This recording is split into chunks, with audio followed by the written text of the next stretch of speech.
A Conversation with AI on Psychology and Religion. February 19th, 24, 1446. Background story or setup.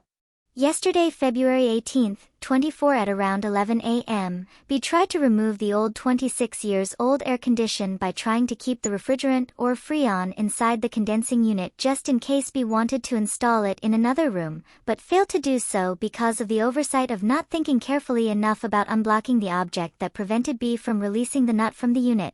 Therefore, also based on what the technician said the other day that there's no freon pressure, meaning there's little of freon left in the system. So B decided to cut the freon pipe. As you probably may have guessed, wrong move again, the freon leaked from the cut pipe lasted more than 5 minutes, which means there's freon left in the system.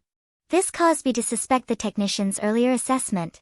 That's when B realized that B had again made another life mistake by not thinking and rushing into trying to solve the stupid problem. And this action can't be undone. B felt so bad because of this guilt or regret of making such a stupid mistake. One thing B learns about this stupid mistake is that when there's a problem and time is on your side, do pause and rethink an alternative way to solve the problem again. Trying to look at it from another perspective or angle. In this case, if there's no space for you to use the screwdriver to release the nuts because something is blocking it, instead of jumping to the drastic solution that would damage the whole thing, think, can you move the thing that's blocking you so you have more space to use your screwdriver? Anyway, the point is this. B is able to see this negative feeling, regret, or guilt, manifested itself as B previously saw the anger and action mentioned in the other program. And similar to seeing the anger, this guilty feeling stayed with B throughout the day it happened and come back from time to time the next day. Now it's still faintly here after more than 24 hours passed. However, this time B wanted to understand the regret or guilt emotion. What are the cause for us to feel regret or guilt when we did or didn't do anything, which later resulting in a very bad situation for us that is irreversible or can't be undone? B thought that by understanding this emotion's makeup, B will be able to reduce or detach oneself from this emotion in the future. B didn't know who to discuss the matter with, so of course, B turned to AI. Quite in trend, isn't it? Ha ha ha. The followings are the conversation B had with ChatGPT about the makeup of this regret or guilt. February 19th, 24, 1943. 15. What is the feeling when you made a mistake and did something wrong and it's irreversible? What does that feeling called? The feeling you're describing when you've made a mistake or done something wrong that is irreversible can be described as regret. Regret is a complex emotion that involves feeling sorry, remorseful, or disappointed about past actions or decisions. It often arises when we realize that we've made a choice or taken an action that has negative consequences and cannot be undone. Regret can be accompanied by feelings of guilt, shame, or sadness, as well as a desire to make amends or learn from the experience. 16. What are the core components composed or makeup of the feeling sorry? The core feelings typically composed in the sentiment of sorry include remorse, feeling genuinely sorry or regretful for one's actions or words; empathy, understanding and recognizing the impact of one's actions on others, and feeling compassion or sympathy for any hurt or harm caused; humility, acknowledging one's mistake or wrongdoing and showing a willingness to take responsibility for it; sincerity, expressing the apology with honesty and authenticity, demonstrating a genuine desire to make amends or seek forgiveness; vulnerability, being open and emotionally exposed when admitting fault and seeking reconciliation or resolution; respect, showing respect for the other person's feelings and perspective, and acknowledging the importance of repairing the relationship or situation. These feelings collectively contribute to a sincere apology and help facilitate healing, reconciliation, and the restoration of trust in relationships. 17. How respect is part of the emotions combo in sorry when you made a mistake in item 15. Respect plays a crucial role in the emotions surrounding an apology and the acknowledgement of a mistake for several reasons. Respect for the other person. When you apologize, you're recognizing the dignity and worth of the person you've wronged. You're acknowledging their feelings and validating their experience, demonstrating respect for their perspective and emotions. Respect for yourself. By taking responsibility for your actions and offering a sincere apology, you're also showing self-respect. You're acknowledging your own values and integrity by admitting when you've made a mistake and striving to make amends. Respect for the relationship. Apologizing demonstrates that you value the relationship and are willing to work towards repairing any damage caused by your actions. It reflects a commitment to mutual respect and understanding within the relationship. Respect for accountability. Respect is intertwined with accountability. When you apologize, you're accepting accountability for your behavior and demonstrating integrity by owning up to your mistakes. 18. What are you saying? How come I didn't feel any respect when making a mistake that can't be undone? For example, if you accidentally killed some animal, how is there any feeling of respect shows up among your guilt or sorry for the horrible deed you've done? I understand your point. In situations where a mistake leads to irreversible harm or damage, such as accidentally causing harm to an animal, the primary emotions one might feel are often guilt, remorse, and sorrow rather than a sense of respect. Respect may not be the forefront emotion in such a scenario. Respect is typically more evident in the way we address the aftermath of our actions rather than the immediate feelings of guilt or regret. For instance, in summary, while respect may not be the primary emotion experienced in the immediate aftermath of a mistake, it can manifest through the way one chooses to address the situation, take responsibility, and strive to prevent similar occurrences in the future. It's a component of the broader process of learning, growth, and ethical behavior. 19. Okay, in that case, can you just focus on the immediate feelings accompanying the mistake? What are the key emotions or feelings involved? Certainly.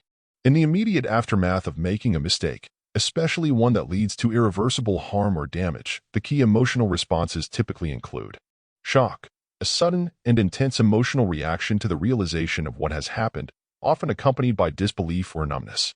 Guilt, overwhelming feelings of responsibility and remorse for having caused harm or made a significant error in judgment. Regret, wishing that the mistake had not occurred and feeling sorrowful about the consequences of one's actions.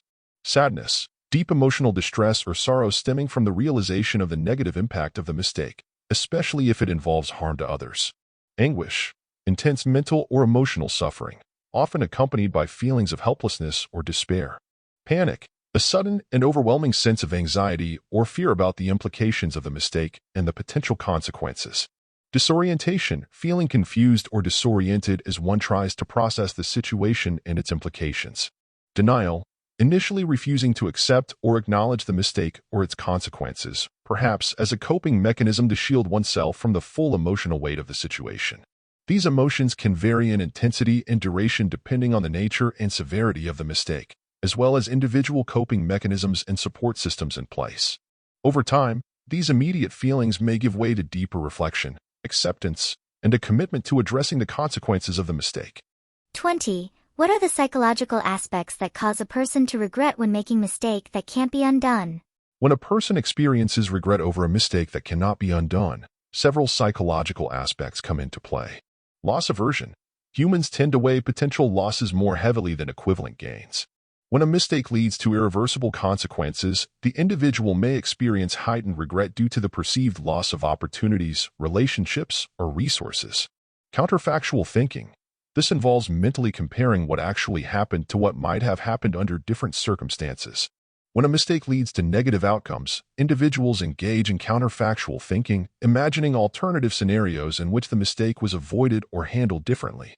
The realization of missed opportunities or better outcomes contributes to feelings of regret. Self-reflection and self-evaluation. Regret often arises from a discrepancy between one's actual behavior or decisions and their desired standards or goals. Individuals may reflect on their actions and evaluate themselves negatively in light of the mistake, leading to regret over not meeting their own expectations. Attribution of responsibility. People tend to attribute causality to their own actions or decisions, especially when negative outcomes occur. When a mistake results in irreversible harm, individuals may feel a heightened sense of responsibility and accountability, contributing to feelings of regret. Temporal perspective. Regret is often experienced more intensely when the consequences of a mistake are perceived as long-lasting or permanent. The inability to undo the mistake amplifies feelings of distress and remorse, as individuals grapple with the enduring impact of their actions. Social comparison. Individuals may compare themselves to others who have avoided similar mistakes or achieved better outcomes in similar situations. This comparison can exacerbate feelings of inadequacy or disappointment, leading to regret over one's own actions or decisions. Future anticipation. Regret not only involves reflecting on past actions, but also anticipating future consequences and missed opportunities resulting from the mistake. The prospect of enduring negative repercussions can intensify feelings of regret and distress. These psychological aspects interact and influence each other, shaping the individual's experience of regret and its impact on their emotional well-being and decision-making processes. 21. You're combining before and after effects or conditions that can be the causes of regret. Can you separate the most crucial components out from your above lists? Certainly, let's distill the most crucial components that contribute to feelings of regret when making a mistake that cannot be undone.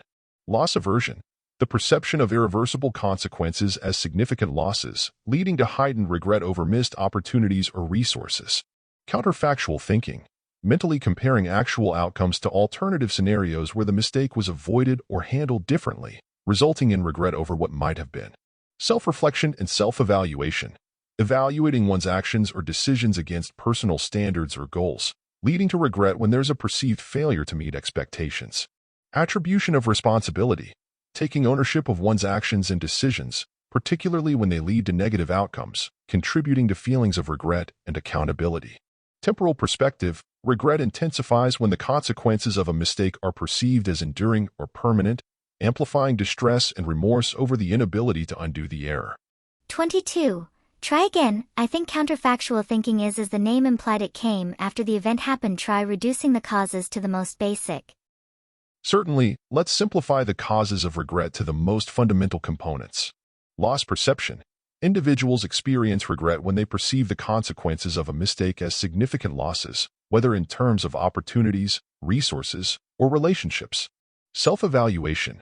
Regret arises from the discrepancy between one's actual behavior or decisions and their desired standards or goals, leading to feelings of disappointment or dissatisfaction with oneself. Attribution of responsibility. Taking ownership of one's actions and acknowledging the role they played in the mistake contributes to feelings of regret and accountability. 23. If you have to choose one, which one is the most important component in forming regret? Without this component, regret won't happen. Among the components listed, the most fundamental aspect that underpins the experience of regret is loss perception. Loss perception encompasses the recognition of negative outcomes or consequences resulting from a mistake. It is the foundation upon which regret is built, as individuals assess the significance of the losses incurred and their implications for personal well-being, goals, or values. Without perceiving the mistake as a loss, individuals are less likely to experience regret over their actions or decisions. Therefore, loss perception serves as the cornerstone of regret, shaping individuals' emotional responses and influencing subsequent cognitive processes such as self-evaluation and attribution of responsibility. 24. You're almost correct, but without the self, no one will feel anything, regret or happiness. You make a valid point. Indeed, without the self, individuals would not experience emotions such as regret or happiness. The self is the foundational element through which individuals perceive and interpret their experiences, including the emotions they feel in response to various situations. In the context of regret, the self plays a central role in evaluating one's actions, reflecting on their consequences, and experiencing the associated emotions. It is through the lens of the self that individuals assess the significance of their mistakes, attribute responsibility, and engage in processes such as self-evaluation and counterfactual thinking. Therefore, while loss perception is crucial for the experience of regret, it is ultimately the self that processes and interprets the perceived losses, leading to the emotional response of regret. Thank you for highlighting the importance of the self in understanding human emotions and experiences. 25. So is it safe to say that without the self, human wouldn't have any emotions? The question of whether emotions exist without the concept of self is complex and multifaceted. Emotions are deeply ingrained in human experience and are influenced by various factors including biology, cognition, culture, and social interactions. While the concept of self is closely tied to the experience and interpretation of emotions, it's important to recognize that emotions can also exist in other animals and potentially in different forms and beings that may not possess a concept of self in the way humans do. In humans, the sense of self and emotions are intricately intertwined. The way we perceive ourselves, interpret our experiences, and navigate social interactions all influence the emotions we feel. However, emotions can also arise instinctively or in response to stimuli without necessarily involving conscious self-awareness. Therefore, while the self plays a significant role in shaping and interpreting emotions, it's not accurate to say that emotions wouldn't exist without the concept of self. Emotions have biological and neurological underpinnings that extend beyond the realm of self-awareness and are deeply rooted in the human experience. 26. If so, can you give me a few samples of emotion without the self? Emotions can exist without the explicit concept of self in various contexts, particularly in animals and potentially in certain cognitive processes that don't involve conscious self-awareness. Here are a few examples. Instinctual fear. Many animals exhibit fear responses to perceived threats or dangers without necessarily possessing a complex sense of self. For example, a prey animal may instinctively flee from a predator without needing to consciously reflect on its own existence. Joy in social bonds. Social animals such as primates and mammals often display signs of joy, contentment, or pleasure when engaging in social interactions, bonding, or play. These emotions can be expressed without explicit self-awareness but contribute to social cohesion and well-being. Pain and distress. Animals and even infants can experience pain and distress in response to physical injury or discomfort without needing a fully developed sense of self. These emotions serve as adaptive mechanisms to signal potential harm and promote survival. Aggression and defense. Aggressive behaviors in response to threats or territorial disputes can occur in various animal species without requiring explicit self-awareness. These behaviors are often driven by instinctual responses to perceived challenges or dangers. While these examples illustrate that emotions can exist without the explicit concept of self, it's important to note that the relationship between emotions and self-awareness is complex and multifaceted. The development of self-awareness and higher cognitive functions in humans can influence the way emotions are experienced, expressed, and interpreted. 27. I thought you might refer to these sort of emotions, but those are instinctual reactions in which I don't consider them emotions. So, can you show me sample of non-instinctual ones? Certainly, I understand your distinction.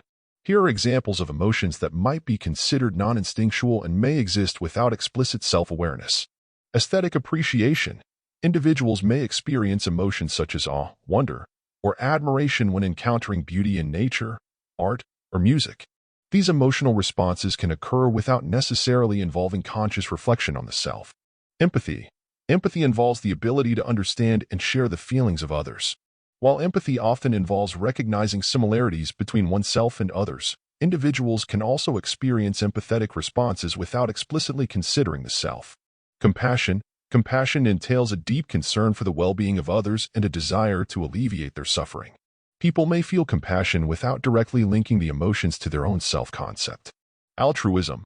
Altruistic acts, driven by a desire to benefit others without expecting personal gain, can be motivated by emotions such as empathy, compassion, or a sense of justice.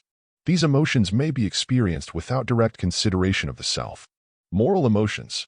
Emotions such as guilt, shame, or pride in response to moral actions or violations of social norms can occur without explicit self-awareness. These emotions may arise from internalized values and societal expectations rather than conscious reflection on the self. These examples illustrate that emotions can arise in various contexts without requiring explicit self-awareness or conscious consideration of the self. Emotions are multifaceted phenomena that can be influenced by a wide range of factors beyond individual identity and self-concept. 28. Without the self, how can you have any of the above emotions? Animal don't have aesthetic appreciation, nor empathy, nor compassion, nor altruism, nor moral. Try again. You make a valid point. The examples I provided may indeed involve a level of self-awareness or cognitive complexity beyond what is typically observed in animals. In the absence of self-awareness, it's challenging to pinpoint emotions that are distinctly human and require a developed sense of self. In animals, emotions are often expressed through instinctual responses to stimuli and social interactions. While animals may display behaviors that resemble empathy or altruism, these actions may be driven by evolutionary instincts rather than conscious understanding or intention. Therefore, identifying examples of emotions without the concept of self in non-human contexts presents significant challenges. Emotions as we understand them in humans may be unique to beings with complex cognitive abilities and self-awareness. Thank you for highlighting the limitations of applying human-centric emotional experiences to non-human contexts. 29. Now, can you name the religion or teaching that promote or use the concept of the self as we discussed so far? The concept of the self is addressed in various religious and philosophical traditions, each offering unique perspectives on identity, consciousness, and self-awareness. Here are some examples of religions and teachings that incorporate the concept of the self. Buddhism. In Buddhism, the concept of the self, known as anatta or anatman, emphasizes the idea of non-self or the absence of a permanent, independent identity. Buddhist teachings highlight the impermanent and interconnected nature of existence, challenging the notion of a fixed and enduring self. Hinduism. Hindu philosophy explores the concept of the self through the idea of Atman, which refers to the individual soul or self. Hinduism teaches that the Atman is eternal and divine, interconnected with the ultimate reality, Brahman, and undergoing a cycle of reincarnation, samsara, until achieving liberation, moksha. Christianity. In Christianity, the concept of the self is often understood in relation to God and the individual's relationship with the divine. Christian teachings emphasize the importance of self-reflection, repentance, and spiritual transformation, with the ultimate goal of aligning one's will with God's will. Islam. Islamic teachings address the concept of the self within the context of submission to the will of Allah, God. Islam emphasizes the importance of self-discipline, moral integrity, and spiritual purification, tazkiyah, as means of achieving closeness to God and attaining salvation. Judaism.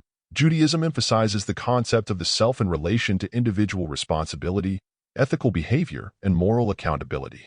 Jewish teachings highlight the importance of introspection, repentance, and striving for personal growth and righteousness. Eastern philosophies. Various Eastern philosophies, such as Taoism and Confucianism, explore the nature of the self in relation to cosmic harmony, social ethics, and personal fulfillment. These traditions emphasize balance, harmony, and self-cultivation as means of attaining wisdom and virtue. These religious and philosophical traditions offer diverse perspectives on the nature of the self and its significance within the broader context of human existence and spiritual inquiry. 30. Which of the religions you mentioned above refer to no emotion as a result of no self, and don't bring the instinctual reactions into the mix again, okay? Among the religions mentioned, Buddhism is particularly known for its teachings on the concept of the self and its relationship to emotions. In Buddhist philosophy, the notion of non-self, anatta or anatman, challenges the conventional understanding of a fixed, permanent self that experiences emotions. In Buddhism, emotions are understood as arising from a complex interplay of causes and conditions, including mental habits, perceptions, and attachment to the illusion of self. The absence of a permanent self implies that emotions, thoughts, and experiences are transient and conditioned phenomena, lacking inherent essence or solidity. According to Buddhist teachings, the identification with a separate, enduring self gives rise to craving, aversion, and attachment, which in turn lead to suffering, dukkha. By realizing the impermanent and interdependent nature of all phenomena, including emotions, individuals can cultivate insight, vipassana, and wisdom, prajna, to transcend suffering and achieve liberation, nirvana. Therefore, while Buddhism acknowledges the presence of emotions and their impact on human experience, it offers a unique perspective on the nature of the self and its relationship to emotional states. Emotions are understood as impermanent phenomena arising from conditioned causes and conditions, rather than inherent aspects of an enduring self. In conclusion, actually ChatGPT gave me the answers back in item 21 or so. We're at Alton key components of regret or guilt, in which the big picture or the highest level of that negative feeling is the illusion of self, which is extremely difficult to detach. Then come the lower level. While we still hold on to the illusion of self, our various triggers or pre-existing conditional thinkings and feelings come with all human beings. B always starts with this one. 1. Loss aversion, which is the hardwired part of the human psyche. When B's action reflects the fact that B had caused irreparable damage to that aircon unit by cutting its tube, it automatically kick-start the feeling of loss of B's property, followed by various triggers like 2. Self-evaluation stating the level of B's stupidity, together with 3. Some counterfactual thinking in the form of a what-if scenarios. Like if B wasn't so quick to decide to cut the pipe, or call a technician for advices, or something else. 4. After a while temporal perspective kicked in due to the outcome of that stupid mistake is permanent, and so on. All these combination of thoughts and feelings will keep playing out in B's head in a looping fashion. First might be the loss from loss aversion nature. Then some probable better scenarios. Then self-judgment. Then loss will rear its ugly head back again, and so on. Until this regret or guilt is gone according to the rule of anatta, where everything in the universe starts or is born, then lives for a while, and later die off eventually. After analyzing this matter for quite a long-winded time now, let's come back to B's question in the beginning of the program, and that's if B can avoid this regret or guilt emotion in the future. Without saying that if B can get rid of the illusion of self, which is the main culprit, it's hard to say that B or anyone can get away with these negative feelings or emotions. B doesn't think that one can remove the hardwired part of loss aversion from one's psyche, as B has already mentioned it's a pre-existing condition. However, B always think that if one understand how things work, one will be less frustrated or upset when things don't go one's way. Understand is the key to lessen the affect of negativity thoughts and feelings. Let's see if it's true the next time B do something stupid again, haha. B will let you know that the lessons B learned today help or not. If not much, a little bit is still okay, right? Ha ha ha. B Game Boy February 21st, 24, 1849.